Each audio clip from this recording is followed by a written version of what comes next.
Pessoal, estamos chegando no final, então, do artigo do Thomas Ogden, do terceiro analítico. Convido os colegas que quiserem comentar, conversar, fazer pontuações, insights, enfim. Estamos em casa e a gente vai construindo um saber sobre o senhor Thomas H. Ogden, né, esse autor contemporâneo a nós, de São Francisco, nos Estados Unidos. Então, retomando aqui, agora a gente vai ler sobre os comentários finais sobre esse conceito do terceiro analítico, lembrando que a gente falou até então, né, o terceiro analítico é esse, surge no encontro de duas pessoas, né, o analista e o analisando, lembrando que o Ogden sempre vai trabalhar com o conceito de nós, e não é a análise do analista ou do analisando, mas é o encontro entre esses dois. Isso é o terceiro analítico. Vamos lá. Para encerrar, vou tentar reunir uma série de ideias sobre a noção de terceiro analítico, que foram desenvolvidas explícita ou implicitamente no decurso das duas discussões clínicas.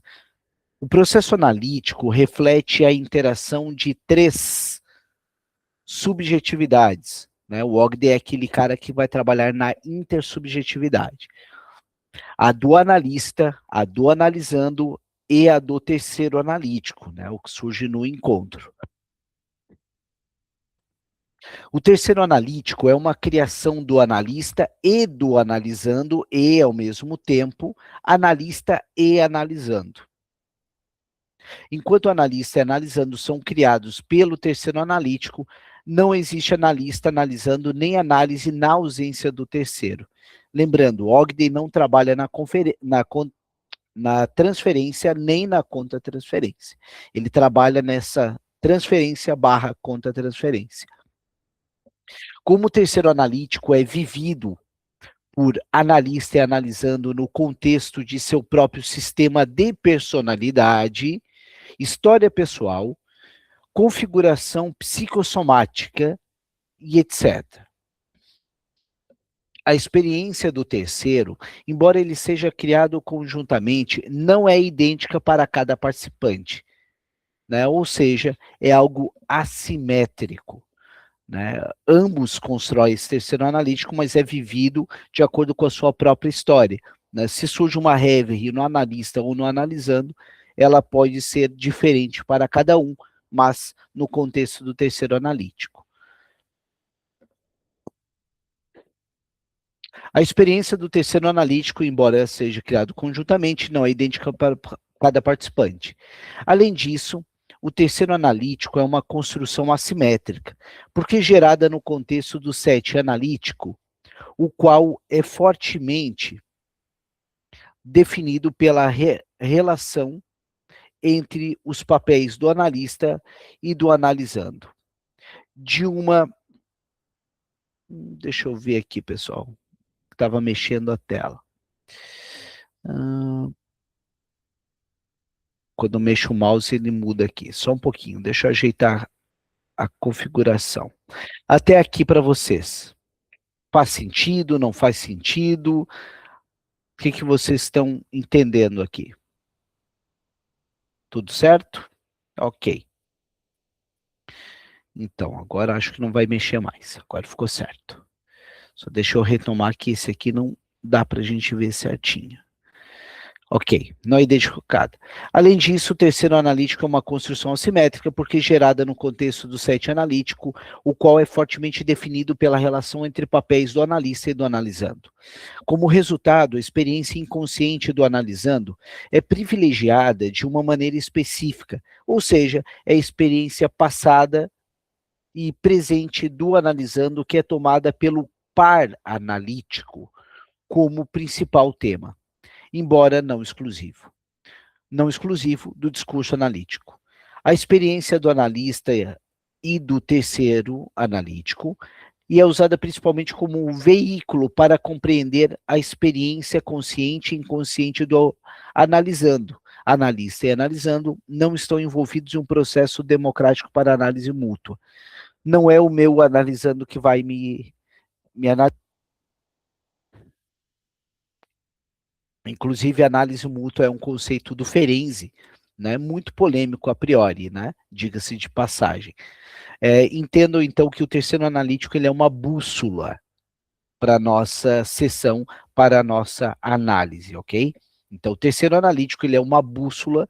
Nesse momento, como a gente viu ali, né, o caso, o Ogden estava com o seu analisando, de repente ele é tomado de assalto e o olhar dele corre para um envelope de uma carta e ali ele tem memórias sobre a história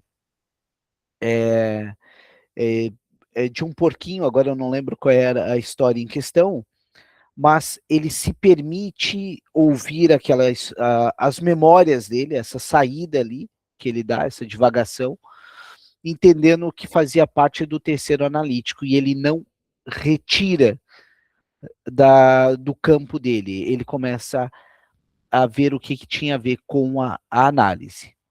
Portanto, o conceito do terceiro analítico fornece um quadro de ideias sobre a interdependência entre sujeito e objeto, de transferência barra contra-transferência.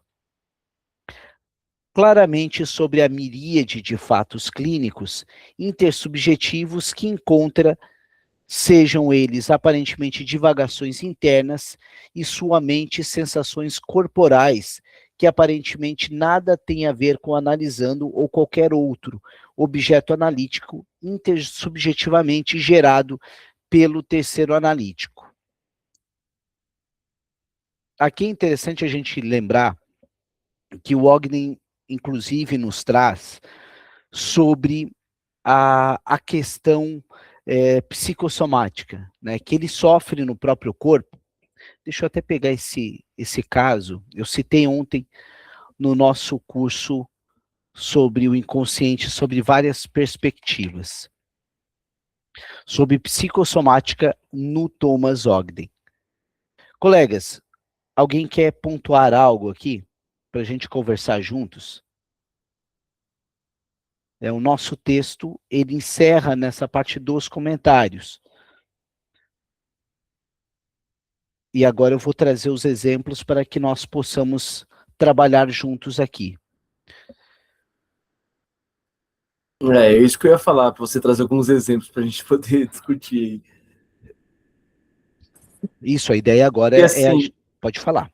porque assim fica um pouco difícil assim de entender como que a gente vai usar isso na clínica, né? Como que será usado isso na clínica? Ele divaga, né?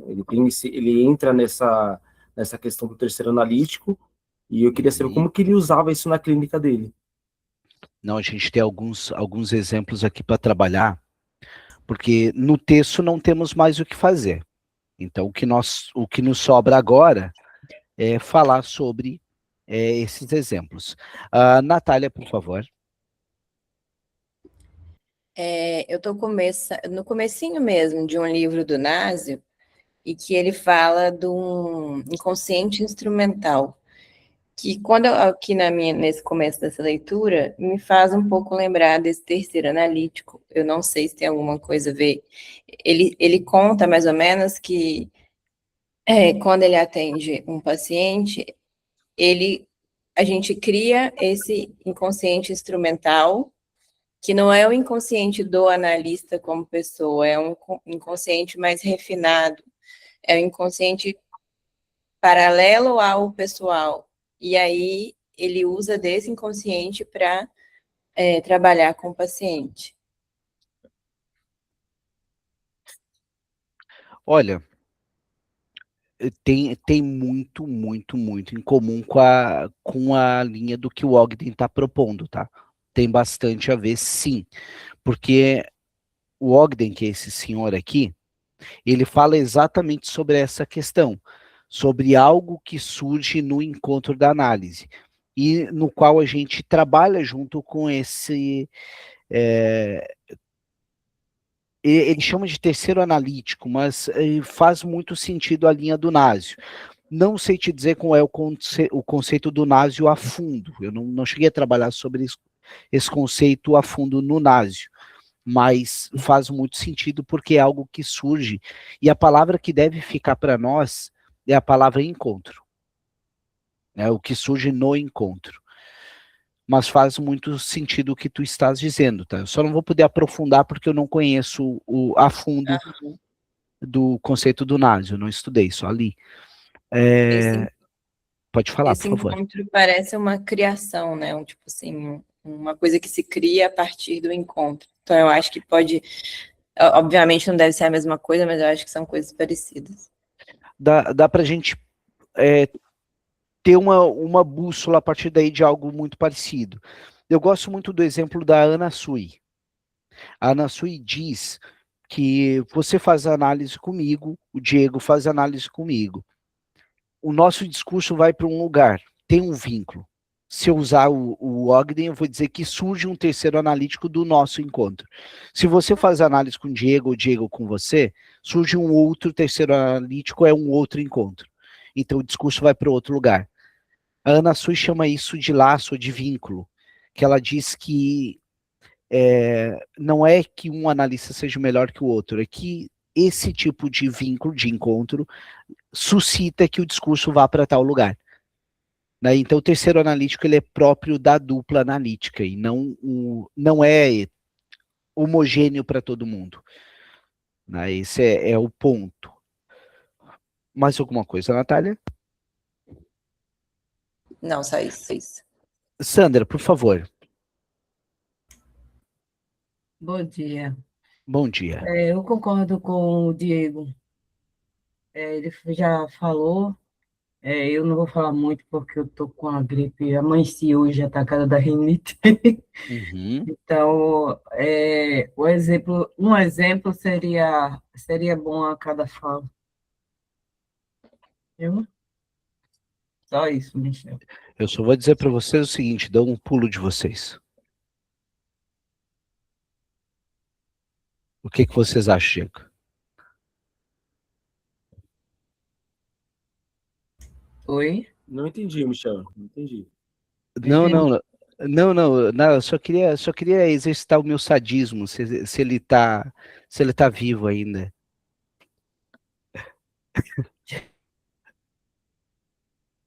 Só para não perder não perder o. É que eu tô procurando aqui, eu tô pegando os exemplos aqui. Não, mas é o seguinte, tá? É Que que susto, cara. o que eu quero dizer para vocês é o seguinte, é porque no artigo do Ogden, ele dá o exemplo o tempo todo, pessoal. Né? Ele fala muita coisa, mas eu vou ler os exemplos, inclusive o que a gente leu aqui junto. Ele fala muito sobre como se usa na clínica, mas eu vou falar aqui para vocês. Ó, quando a gente fala de psicossomática, o Ogden, ele é um cara que leva em consideração, ele é linha Ferenczi, então ele fala de psicossomática, né? Ele é um herdeiro daquela turma do George Grodeck, do corpo. Olha um exemplo, como a gente vê na clínica. Isso é uma das coisas mais maravilhosas no Ogden. Ele cita exemplo o tempo inteiro no artigo dele. E ele fica chamando senhor A, senhora A, senhor B, senhor L. Um exemplo aqui, ó. Senhora B. E o coração sinal, esse é o título. Ilusão somática. Ele dá o exemplo. Neste caso, Ogden experimentou sensações físicas intensas que não eram meras reações biológicas, mas reflexos da intersubjetividade da dupla. Tá, eu até citei no curso ontem que a gente viu do Ogden. Ele sente no corpo que algo está acontecendo. A experiência física que ele vive. Ogden sentiu uma forte tensão abdominal e náusea ao ouvir os passos da paciente na escada. Mais tarde, ele descreveu uma espécie de alarme cardíaco, um desconforto no peito, que fazia sentir-se um homem muito velho. Eu acordei mal, eu estou mal, isso é um problema meu. Naturalmente, qualquer pessoa pensaria dessa forma. Um psicanalista mais ortodoxo pensaria exatamente dessa forma. O Ogden, ele é aquele que não negligencia que o encontro produz subjetividade em cada um. Então, o que ele vai falar? A inscrição.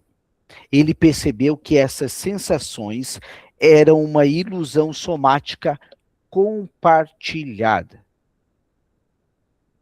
Sua capacidade de pensar de forma independente foi cooptada pela intensidade da fantasia inconsciente da paciente em questão. Essas sensações de pessoa velha não era dele, era da paciente dele. Qual o significado? O desconforto físico de Ogden era a inscrição da angústia de morte e o terror de separação da senhora B. O corpo do analista tornou-se um portador dos sentidos, objeto analítico para o conflito interno dela, permitindo que o que era um fato físico bruto fosse transformado em significado psicológico. Consegue notar? Esse é um exemplo clínico do Ogden. Ele começa a questionar os sentimentos, inclusive somáticos dele, no corpo dele. Esse é um ponto. Ele não negligencia isso. Ele entende que o campo, ele é um herdeiro do Bion, ele é um pós-winnicottiano, ele é herdeiro do Bion e diz que no corpo dele há inscrições que não são propriamente deles, mas uma fantasia compartilhada. Faz sentido para você? Sandra, começou a dar contorno, começou a entender um pouquinho a linha do Ogden? Sim, consegui, sim. Beleza, Interessante. a gente vai seguir mais um pouquinho aqui, ó. Elisiane, não, ele é extremamente interessante a sensibilidade que ele tem.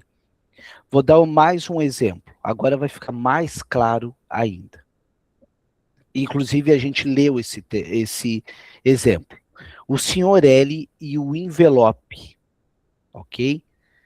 Ogden percebeu um envelope, foi o que eu citei há pouquinho tempo. Ogden percebeu que um envelope em sua mesa ganhou um novo sentido. Olha essa palavra que ele usa, ganhou um novo sentido. Ou seja, o envelope já estava lá. O novo sentido é que ele se torna um objeto analítico, através de uma reverie sobre solidão. O que permitiu compreender o isolamento profundo do Sr. L não estava sendo verbalizado. Deixa eu buscar aqui e esmiuçar esse exemplo para vocês direto no texto. Juliana, por favor. Bom dia, professor. Bom dia a todos. Bom dia. Obrigado, professor, de novo, por ter me ajudado a concluir o curso. Sou aqui Capaz, do Rio de Janeiro, que me capaz ajudou. é um privilégio, Juliana. Obrigado mesmo. Pode dar um exemplo, mas já fazendo análise didática.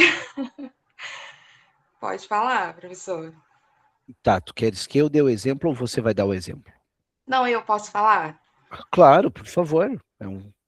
Compartilha. Paciente. Sim, por favor. É uma mulher de 38 anos, né, que procura um atendimento, né, com fortes dores de cabeça, dor no estômago. Já realizou diversos exames médicos, mas o resultado não mostra alteração que explique a intensidade dos sintomas. Durante o processo analítico, ela relata que sempre precisou ser forte, cuidando dos irmãos desde a infância, abandono do pai, nunca se permitiu expressar tristeza, raiva, medo, pois acreditava que precisava sustentar a família emocionalmente. Alguns meses antes do início dessas dores, ela perdeu o emprego e passou por conflitos conjugais. Mas na análise, a gente percebe que as emoções reprimidas, né, é um excesso de responsabilidade, né, que encontra, né, uma forma de expressão no corpo. E os sintomas físicos aparecem com uma linguagem de sofrimento psíquico. Não sei se eu estou correta. Né? Na clínica, né, a gente observa que ela não afirma que a dor é apenas psicológica, mas a gente compreende que há um significado do inconsciente, né? Daquela forma que pode ser por ela estar sentindo esses sintomas, né? À medida que ela consegue simbolizar essa dor, fala das suas perdas e reconhece seus afetos e sintomas que pode diminuir a intensidade. Sempre um conjunto de acompanhamento médico quando necessário. A gente, né, tem acompanhado esse caso. Você acha que pode ser esse sintoma também de exemplo de psicossomático? Na psicossomática, sim, sem sombra de dúvidas. A estrutura histérica, inclusive, somatiza muito no corpo. O que está em questão aqui, Juliana, Aí a gente parte do pressuposto de um analista mais ortodoxo, um analista que está observando ou analisando, o que está somatizando no corpo do analisando. O Ogden, ele imagina que existe, vamos imaginar que essa tua analisanda, ou que esteja sendo atendida, ela não consegue verbalizar, inclusive. O sofrimento dela é tão arcaico, mas tão arcaico, que o Ogden colocaria numa fase chamada autista contígua. O que é o autista contígua? O trauma é tão antigo, que é uma criança que não teve toque. É uma criança que não verbaliza. Ela fala muito de sensações, de ambiente, mas ela não consegue falar daquele sofrimento. É algo muito arcaico nela. Então, ela não consegue processar sozinha. A dor é muito intensa. Então, o analista entra junto e compartilha essa dor. O analista empresta, de certa forma, e trabalha junto nesse terceiro analítico, aquele sofrimento que não é de uma pessoa. Ele vai espraiar para fora daquela pessoa exclusivamente. Então, vamos partir do pressuposto. Se fosse o Ogden, esse sofrimento dessa paciente que tu estás relatando, o analista sentiria também uma forte pressão na cabeça, que não é exclusivamente dela, e que não é dele somente, uma sensação talvez de morte, mas daí estaria no campo analítico no momento da análise. Conseguiu compreender? Compreendi. Obrigada, professor. De nada. Né? Então, assim, ó, se for um caso, uma histeria, de certa forma, vai ser o sofrimento dela. O Ogden, ele vai tratar alguma coisa que pode ser mais arcaico, então não ficaria somente nela, espraiaria também para o analista, já que ela não dá conta sozinha. Rita, por obséquio. Bom dia para vocês.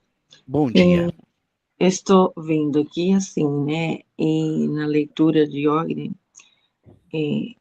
a história, os fatos que o analisando leva são pedras brutas, é um material bruto. Desse material bruto, o analista extrai o sentido dessa fala. Mesmo assim, por exemplo, tem um acidente ali na esquina, eu olho, posso ficar horrorizada, o outro olha e não sente nada, entende? Você tem que sentir o que o paciente está sentindo, né? É assim que ele trabalha. Então, quando ele conta a história da senhora, ele começou a sentir as mesmas coisas que ela sentia, né? Uma percepção semelhante. E ele faz o corte ali, e o corte, ele não é incisivo, né? Apontando uma teoria ali, né? Justificando, explicando. É um corte metafórico mesmo, né? Você entra e traz ali uma palavra que, vamos dizer assim, que exprima mais ou menos o sentimento que ele está percebendo. Pode ser que você perceba que ela está cansada, né, exausta, então você aponta por um aspecto que ele leu, de sentimento, de sentido que ele encontrou naquele ambiente, porque é uma leitura não só da fala, mas a leitura de todo o movimento do analisando, como ele fala, que gesto que ele faz, como que ele senta, né, como que ele se manifesta naquele ambiente. E o propósito de Ogden é criar o hold mesmo, né, um ambiente seguro onde a pessoa fica à vontade para desabrochar ali o seu self verdadeiro. Não sei. Isso que tu estás dizendo, Rita, ele trabalha muito no que a gente chama de vir a ser. Né? O Ogden é um herdeiro do Winnicott e ele usa o termo vir a ser. E sim, faz muito sentido isso que tu estás dizendo, porque ele leva em consideração o ambiente também, tá? Então, aqui É por isso que chama 7, né? Porque é o conjunto, né? Não é só uma pessoa que está ali, é um conjunto, é tudo. É o analista, é o ambiente e o analisando. Perfeito. Eu vou ler o exemplo aqui e a gente já segue aqui para falar sobre a questão da conta transferência aqui, que a Elisiane perguntou. Mas deixa eu só ler aqui o exemplo que eu tinha separado do caso do senhor L e o envelope. Né? Então, o exemplo completo. O Ogden percebe, como eu mencionei, que a sua atenção estava voltada para o envelope que estava em sua mesa há semanas, mas que naquele momento ganhou um significado psicológico. Ele começou a ter associações fragmentadas com um livro infantil, A Menina e o Porquinho, Charlotte Webb, lembrando-se de uma intensa solidão em sua própria infância e identificando-se com o personagem Wilbur. Perfeito, vamos para os exemplos que a Sandra havia solicitado e o Diego também. Qual o exemplo e qual é a utilidade clínica dessa questão? Essa reverie não era apenas um alívio de repressão do analista, mas um reflexo da criação do terceiro analítico. Ao simbolizar a sua própria solidão, Ogden pôde compreender o vazio e o isolamento profundo que o Sr. L sentia, mas não conseguia verbalizar, permitindo que a análise passasse a ter um sentido que fosse humano e vitalizado. Ou seja, ele começa a observar o que tinha naquela memória. Quando a gente fala de contra-transferência, a gente vai imaginar qual é o sentimento que aquele analisando vai despertar em nós. Quando a gente fala de transferência, é qual o lugar que eu ocupo na relação para essa pessoa. Então, o Ogden, ele não vai negligenciar o lugar que ele está ocupando ali. Ele está entrando na cena também.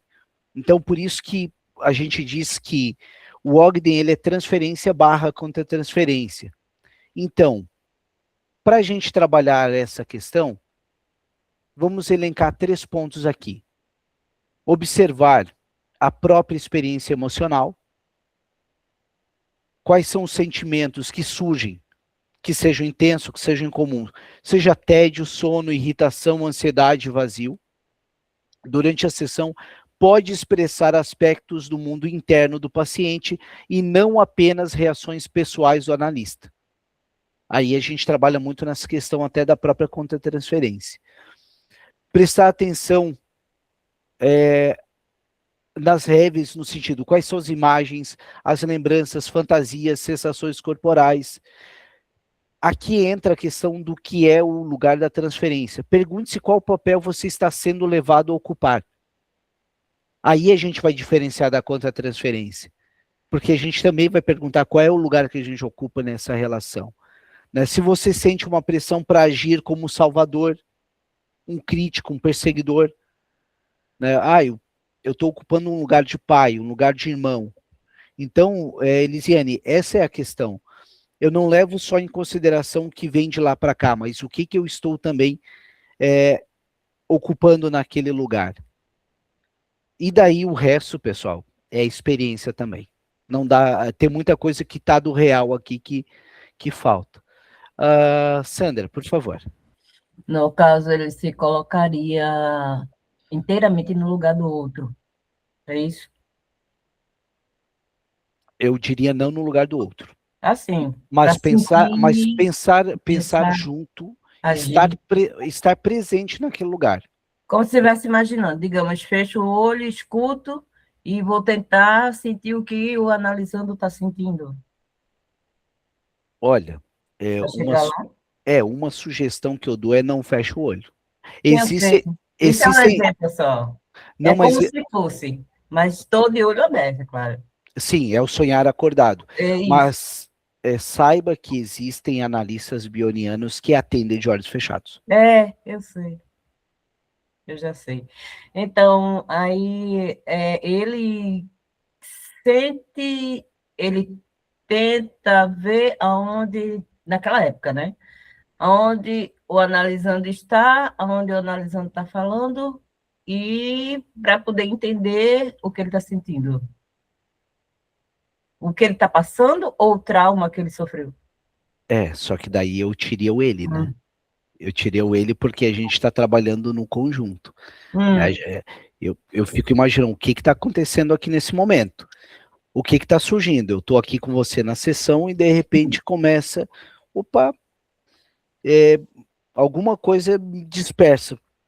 Vou dar um exemplo do próprio Ogden. Meu carro está na oficina. Que droga, quase 5 da tarde.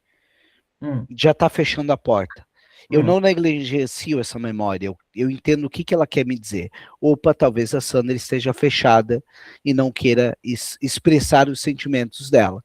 Então, por isso, surge essa imagem para mim. É isso. Sei. Né? Fora isso, a gente está falando aqui há 35 minutos. Né? Ogden é um senhor de 79 anos e que naturalmente a gente vai ter que pegar alguns livros dele, vai ter que ler, vai ter que reler. Né? Aqui é um contexto geral e para poder se aprofundar. Né? Se eu conseguir passar para vocês que existe isso, já é o primeiro passo. Né? Mas não dá para a gente resumir um autor em 30 minutos. Vanessa, por favor. Eu só queria, foi uma coisa que ficou um pouquinho aqui para mim agora, dentro das falas que foram ditas agora há pouco, que eu acho que também é muito complicado, a gente tem que tomar um certo cuidado para a gente, são sensações que a gente é atravessada na hora da análise, né, que a gente está tendo ali, são sentimentos que passam ali, mas eu acho muito complicado também a gente achar que a gente pode sentir o que o outro está sentindo da mesma forma. Eu acho que é muito complicado isso. A gente tem que tomar um certo cuidado com isso também, né? Porque acho que são sensações que a gente tem durante a análise, que é trazida pelo analisando naquele momento, que a gente é atravessado ou tem essa percepção ali durante a análise, mas ter esse cuidado da gente não achar que a gente tem certeza do que aquela outra pessoa está sentindo. Não sei se eu consegui colocar aqui, Michel. Não, eu acho que faz muito sentido o que tu falou, principalmente para a gente reforçar uma palavra, hipótese. Exato, Hipótese. Porque ainda mais porque, às vezes, em cada momento da análise, a cada sessão, essa sensação pode ser trazida de forma diferente, né? Uhum. Uma análise, às vezes, aquela mesma conversa ou aquela mesma fala pode ser dita e ter essa sensação de formas diferentes. Sim. Em um outro momento. Então, eu acho, isso pegou um pouquinho para mim aqui agora, porque eu acho que isso acontece com a gente, o Ogden, ele mexe muito comigo, essa questão da psicossomática, essa questão da sensação que a gente tem na análise, como lidar com isso, eu acho muito presente na clínica, mas a gente tem um pouquinho desse cuidado de não achar que a gente sabe inteiramente o que o outro está sentindo. Eu só queria colocar um pouquinho isso, assim, Michel. Não, e muito bem lembrado, eu acho importante isso que tu disseste, e reforço uma palavra, bússola. Né, o terceiro analítico, ele é uma bússola, e a gente trabalha com hipótese. Né, eu falei isso no curso ontem, inclusive. Quando a gente trabalha com certeza, a gente trabalha não no campo da psicanálise. Né, eu vou me valer do Lacan. Quando a gente fala que certeza é do imaginário. E aí Elisiane pontuou uma coisa muito importante, por isso que a análise pessoal é imprescindível, não é facultativo, não é eu acho que eu vou fazer análise pessoal, eu acho que eu vou fazer supervisão. Não interessa se você vai fazer pela Sociedade Brasileira, vai fazer pela IPA, vai fazer pela BPC, não sei. Mas é importante fazer análise pessoal. Analista que não faz a sua análise pessoal, que não se cura, não cura outra pessoa. Eu estou usando a frase do Ferenczi, por isso que o cura fica muito latente. Ele usa outra pessoa. Né? E daí é como tu bem pontuou, Vanessa. Começa a entrar em gafes de ficar se tornando coach. De ficar dizendo para a pessoa o que a outra pessoa vai fazer, porque tu sabe o que ela está sentindo. E não sabe. Né? Surgiu algo no encontro, por isso. Trabalhar com contra-transferência, ou transferência contra-transferência, que é mais complexo ainda, geralmente se faz necessário um pouquinho mais tempo de rodagem, ou pelo menos uma análise pessoal bem dedicada, uma supervisão bem dedicada, uma leitura também bem dedicada, né? Mas qual é o ponto que é importante a gente pensar aqui, pessoal? Eu estudo bastante os livros, eu leio bastante, para quando eu cheguei na análise, eu não ficar pensando em teoria, eu ficar vivendo o encontro, eu vivendo aquele momento. O que está sendo despertado aqui de sensações, né? Então, esse é um ponto legal. Eu deixei aqui, mostrei para vocês, na Amazon aqui, tem A Matriz da Mente do Ogden, é um livro bem conhecido dele, a editora Blush é fantástica. Esse é um outro livro que nós usamos bastante para escrever o curso do Ogden, embora seja um aparato geral, né, o nosso curso do inconsciente ontem. Então, Reverie e interpretação. Lembrando que a Reverie do Ogden ela é diferente da do Bion. O do Bion é o analisando o que imputa em você as memórias. Aqui é algo construído junto, né? Algo no encontro. Colegas, esse era o texto do Ogden que nós trabalhamos, do terceiro analítico. Um encontro um pouco mais curto, mas que tem como intuito de nos aguçar a nossa curiosidade sobre esse autor, né? E eu queria trocar uma ideia com vocês, caso vocês tenham algo para conversar hoje, para falar, né? Alguém quer pontuar alguma coisa, algum insight, alguma dúvida, alguma comentário, para a gente valer o nosso encontro. Diego, por obséquio. Bom, deu para compreender um pouco, né, do que foi dito aqui, né? Só que, assim, o que eu penso é o seguinte, e na questão de fazer nossos atendimentos online, como que isso funcionaria? Porque eu acho que ali, no Ogden, foi uma questão mais presencial, né? Ele estava ali no momento junto com o paciente, né? E hoje em dia a gente faz mais atendimentos online. É que os exemplos dele são muito da década de 90, tá? Mas vamos partir do pressuposto que o encontro ocorre também online. Vamos partir desse pressuposto aí. E, na verdade, a tentativa é erro e acerto. O resto é só hipótese. Se o Ogden não apareceu em 2026 para dizer para a gente que estava tudo errado e não funciona, não provando que não funciona, eu vou usar. Qual é a primeira matriz da nossa Constituição? Tu é inocente até que se prove o contrário.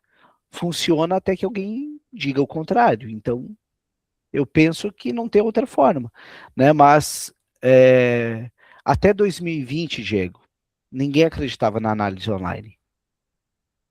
Não funcionava nada, não funcionava Freud, não funcionava Lacan.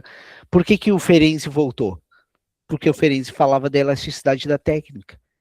E daí essa turma que precisava da análise online na pandemia, pegou e disse, opa, tem um cara que defende a nossa linha de trabalho. E aí o Ferenczi volta e volta com tudo em 2020.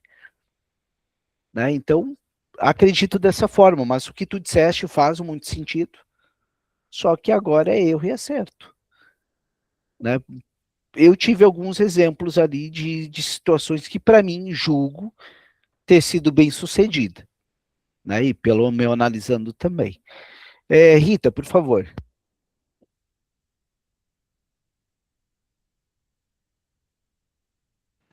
Eu estou aqui pensando uma dúvida e vou colocar aqui para o grupo aí refletir e me ajudar.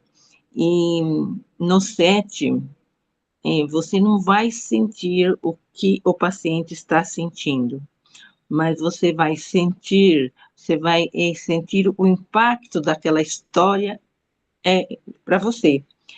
Por exemplo, quando eu estou te contando uma coisa da minha vida, se é triste ou alegre, você vai ter um sentimento. Se eu te contar uma história terrível, que eu fiquei triste, magoada, você vai sentir alguma coisa. É a mesma coisa se eu contar alegre.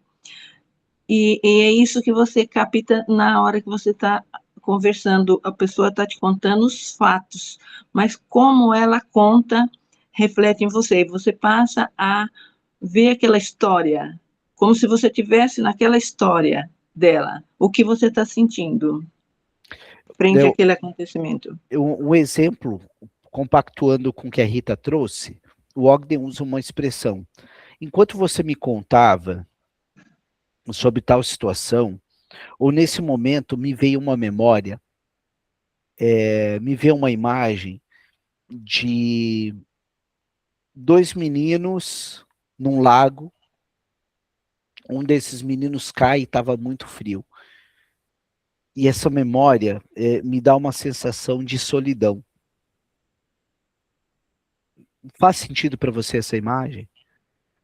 E aí a pessoa pega e diz, eu estava me sentindo, realmente era estranho, mas eu estava me sentindo exatamente assim, com frio, solidão. Esse exemplo é inclusive do Ogden, né? Então ele usa muito isso. Me surgiu uma imagem aqui nesse momento, entre nós, no nosso encontro, enquanto você me falava, então ele não negligencia, ele traz para o campo, ele coloca. Notem que essa memória que o Ogden fala era uma memória de infância do Ogden. Por quê? O terceiro analítico é assimétrico.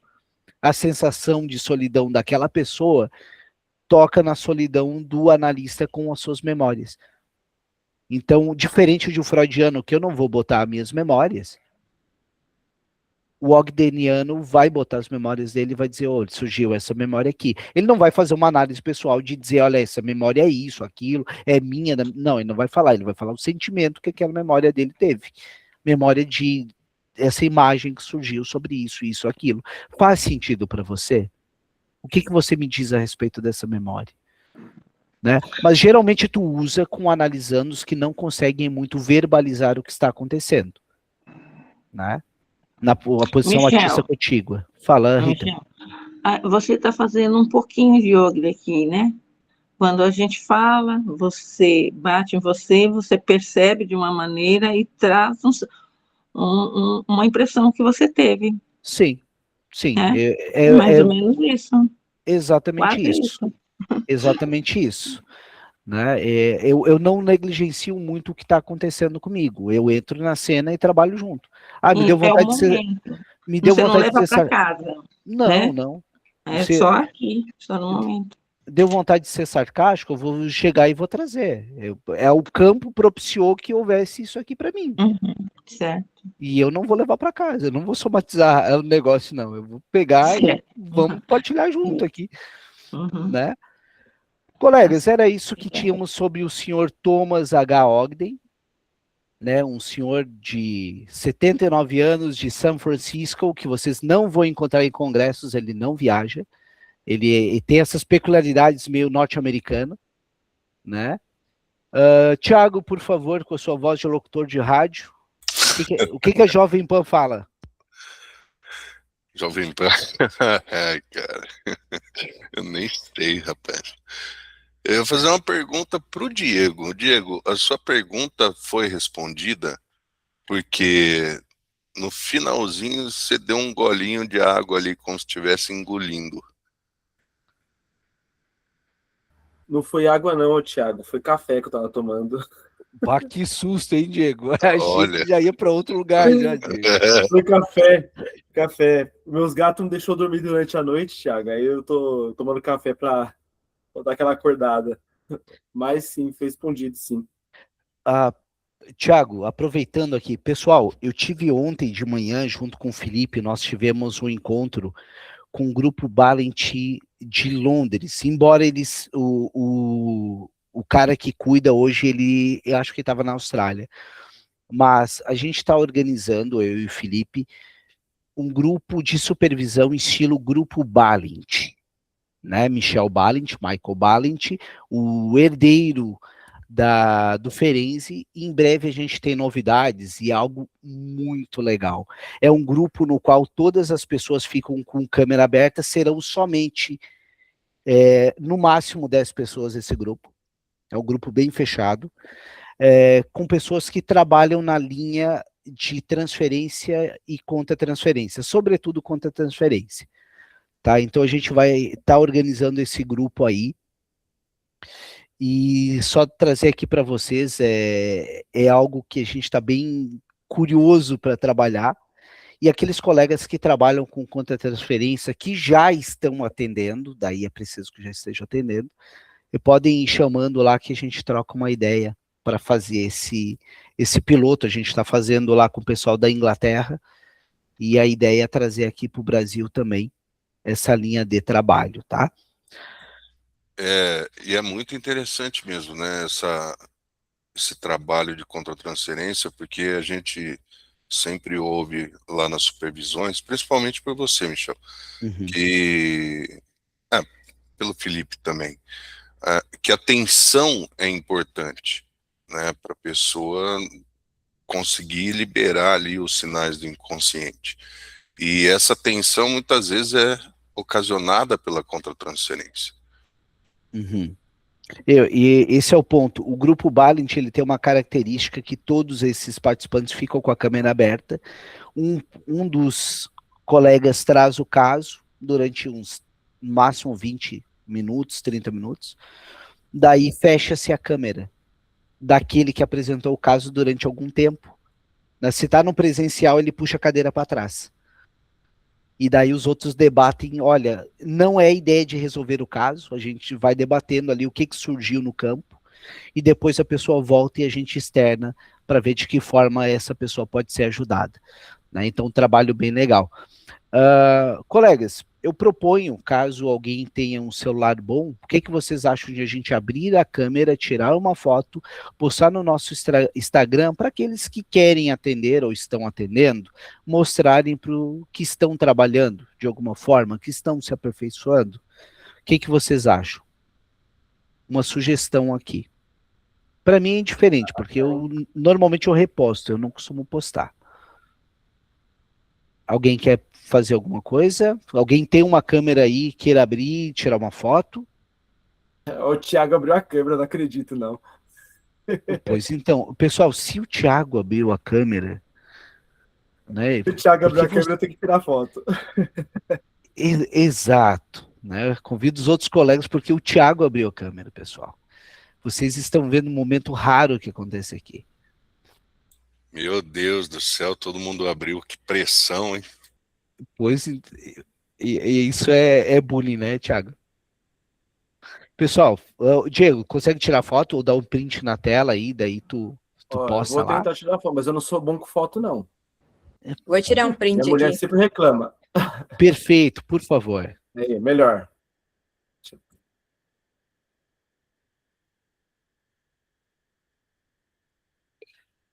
O Marcelo usou uma palavra ali que eu não sei o que é. Eu acho que podia tirar um outro print aí com todo mundo com a mão levantada, como se estivesse perguntando.